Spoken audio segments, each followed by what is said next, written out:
What is beauty?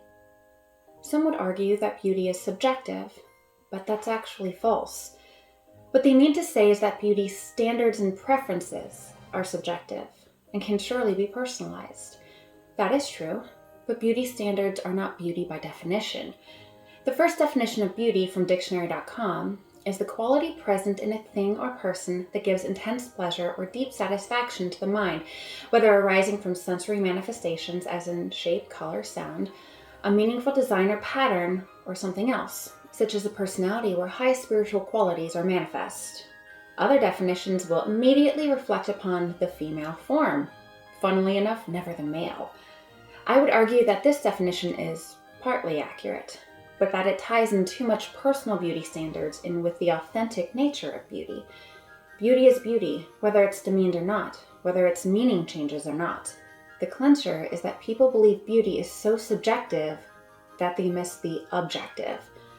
Beauty is objective, and that objective base is what can then be expanded upon to grow in beauty, which then includes preferences. I submit to you that a better definition of physical beauty is something pleasing to the eye that communicates the deeper meaning or purpose of the thing. Go on this ride with me. Example: a person, by being a soul, is beautiful in their bare essence of goodness and truth, but then their body may or may not conform with usual expectations and beauty preferences, and then they can either hinder or advance that starting point based on their and others' personal preferences in order to grow more attractive. But the bare beauty of their soul is still in place. The raw beauty of their very nature still exists, whether or not they conform with natural beauty standards. This is how a physically beautiful woman can be unattractive, since she behaves ugly, and with her naturally beautiful appearance does not communicate the goodness of her spirit. And it is why they will say about less physically attractive women, she has a good heart, because that particular woman expounded on the goodness within her spirit. Do you understand? This is how an older woman can still be the most beautiful woman in the world to her husband. He sees her in the depth of her beautiful spirit. However, does this mean that the bare essence of beauty does not exist, since beauty standards and various preferences do? No, it comes right back down to the connection between beauty and nature. Most things wrong in the world are in direct opposition to nature and the natural good purpose of things. Gluttony is too much of a good thing. Envy is wishing you had what another has at the expense of acknowledging the value of their soul. Sloth is unnatural, since in order to take care of ourselves, we must work. Greed is wishing you had more than you probably ought. Lust is the perversion of the goodness of sex. Vanity is being preoccupied with how you wish you were more beautiful.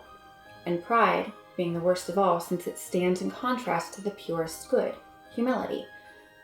What is wrong in nature is in competition with the natural way of things. Now, I can already feel how some people are pointing out how carnal desires are natural. I'll answer your opposition in advance by pointing out that yes, while sudden desires to have sex and procreate are natural, it is still unnatural not to control these desires, since at the core of the female nature is to nurture, and the core of the male nature is to provide and protect. Therefore, I'd argue that carnal desires do not trump the natural biological desires to either nurture or protect. And if they do, that is due to a sort of re-education of values at the expense of other people. A woman isn't going to ignore her newborn crying out for food because there's a chance she might be able to get it on with the attractive male she just laid eyes on. Hierarchy of biological responses. No one is born thinking others have less value. We learn that. But I digress. Let's come back to the purpose of beauty. The purpose of beauty is to inspire, but not just to inspire, but to act on that inspiration. Beauty imparts to us the deeper meaning of things. Beauty is a teacher, which seeks to educate us on goodness and truth. Now, you might be wondering how this may be. I shall give you an example. I will point out the natural beauty of the female form, which inspires carnal desires. Now, the purpose of the various parts of the female that might excite a male is to bring forth life and nurture that life. So the things about a woman that make a man drool over her are not only good, but they are life-giving. Therefore, being attracted to a woman with these parts is not evil. However, it's the use of this beauty that brings forth virtue or vice. This is when the topic of modesty usually comes into play, but I oftentimes find the arguments for or against modesty are lacking. Don't worry, I'll make a modesty video, and I'll leap into that long dead beaten horse subject soon. But for now, stay on this track with me. Now, we recently had the news that the Victoria's Secret angels are being replaced, which is all well and good, but people are happy for the wrong reasons. They seek to replace these women who are beautiful in face and body with those who would not typically fall into what the world would be considered objectively beautiful. Rather, I got the impression that they wish to endorse beauty preferences in order to redefine beauty. So we have a situation in which the right thing is being done, but for the wrong reason. This is happening due to the denial of beauty. Before, they acknowledged that the female form is so beautiful that we must put it all on display, and did so in a way that encouraged the unnatural reaction of lusting after these women at the expense of the male's natural calling, and the desensitization of our culture when it came to the value of women. They showed us beauty, but as I stated, the purpose of beauty is to inspire and act. So here we have before us a spectacle of female human beauty. But what is the inspiration? What act do you think they were seeking to encourage, and with whom? Now, if a man were to look at a physically beautiful woman who is seeking to inspire lust, they are indeed inspired to desire sex with this person. But you see, the end result of sex is still the miracle of life, which is good. Seeking to use another person for your own gratification is bad, yes, but the end result is still the same whether you were loving or not. The end result, a life, at the end of that desire, inspired by that beauty, is still a good thing.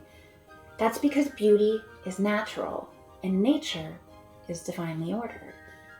Beauty should spur you to action. So if a man were to look at his wife with excitement and deep appreciation for the beauty of her soul, the end result is still the same. The likelihood of a new life, a miracle. Do you see? One cannot deny that some women are, quite honestly, more naturally physically appealing than others. That is the fact of the matter. I mean, I'm not winning any Miss America contests, and that's perfectly okay. We're all different. I didn't have curves, but I worked what I could, and I still managed to get my claws in one. The good news is that men, while generally going after the same raw beauty, have their own preferences. So any woman who values her natural beauty has got a real shot. Hence why I managed to land mine while lacking in certain physical attributes.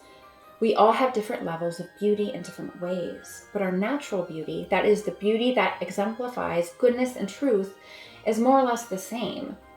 Now, that said, does physical beauty exist for the pleasure of others? Smell for me, sweetie. No, and anytime a guy forgot that about me at the expense of my right to bodily autonomy, I punched him. Hard. You see this fist? Because no person exists for the pleasure of another, because we are all equal. Our bodies are a divine gift. Therefore, we offer our bodies in sacrifice with our life to the one who granted them to us.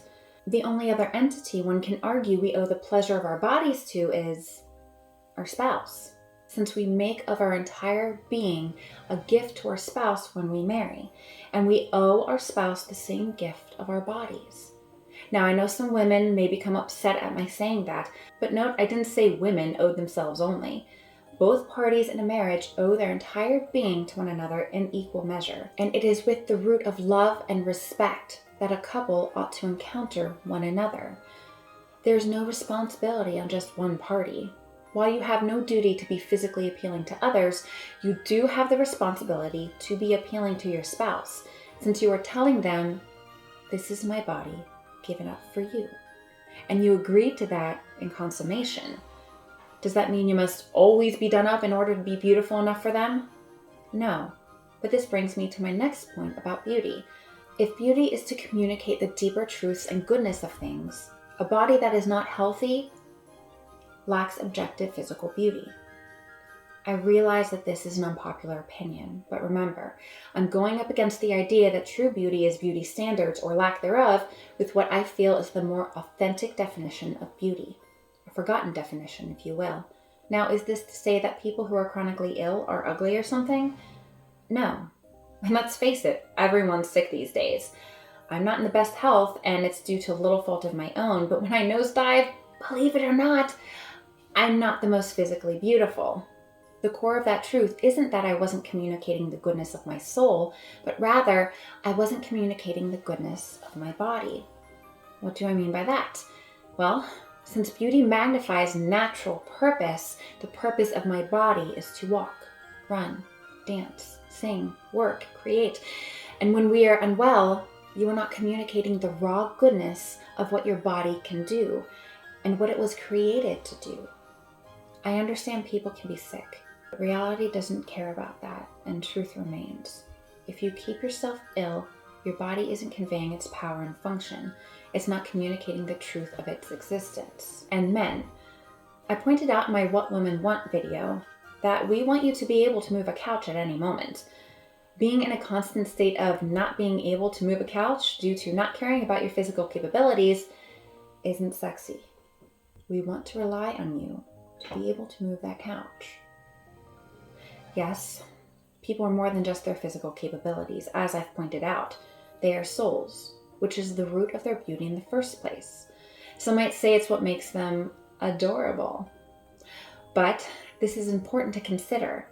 Raw beauty means that your body is healthy. Please bear this in mind if you are married and don't care to hit the gym or you want another cheeseburger.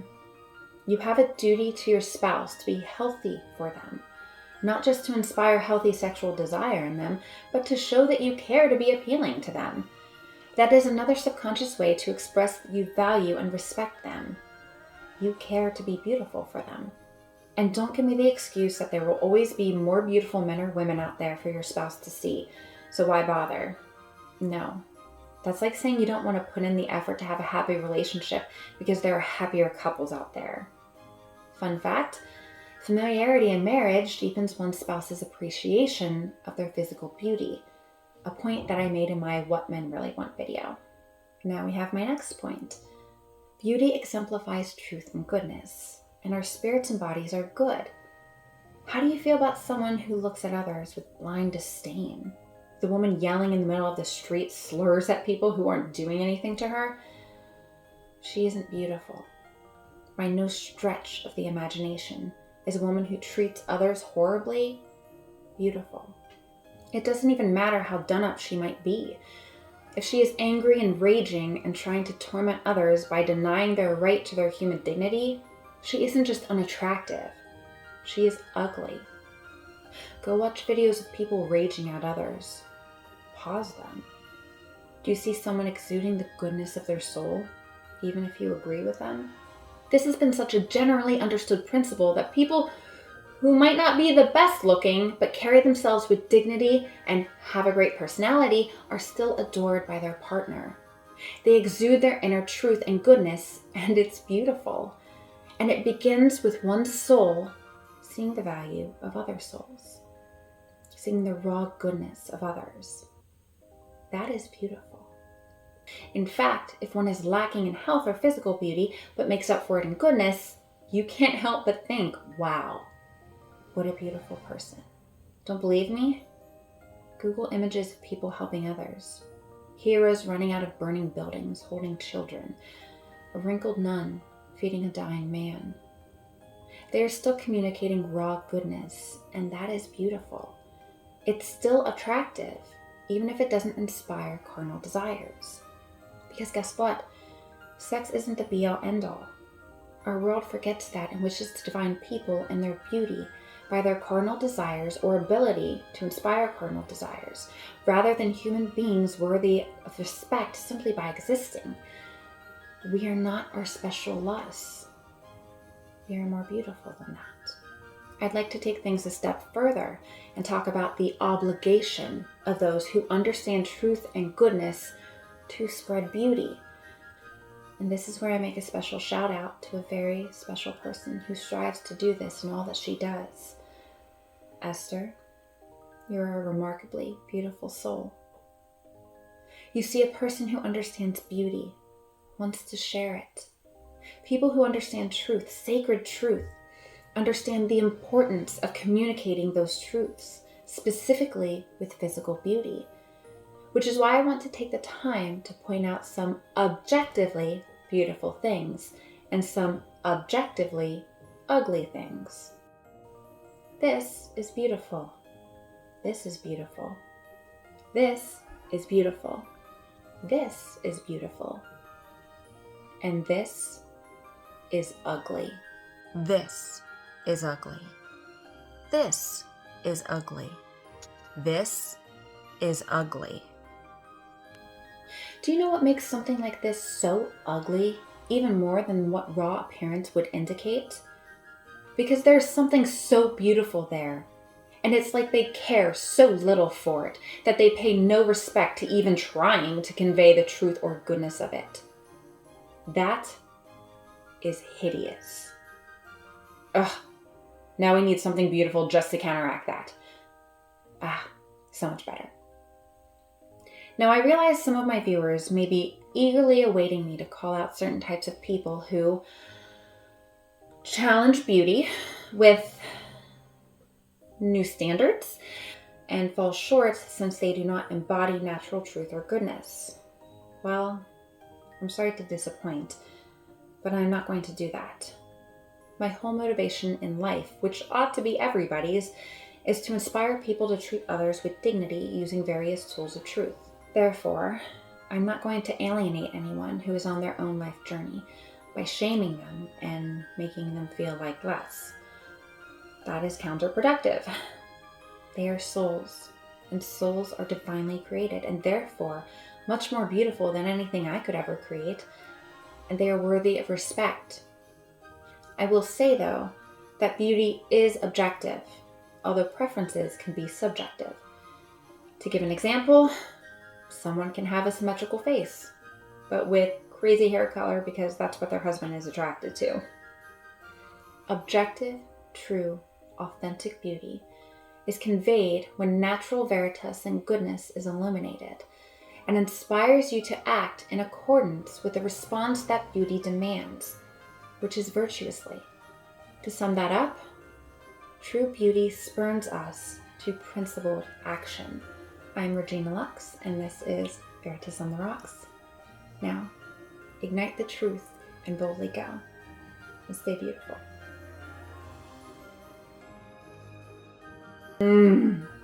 I miss that.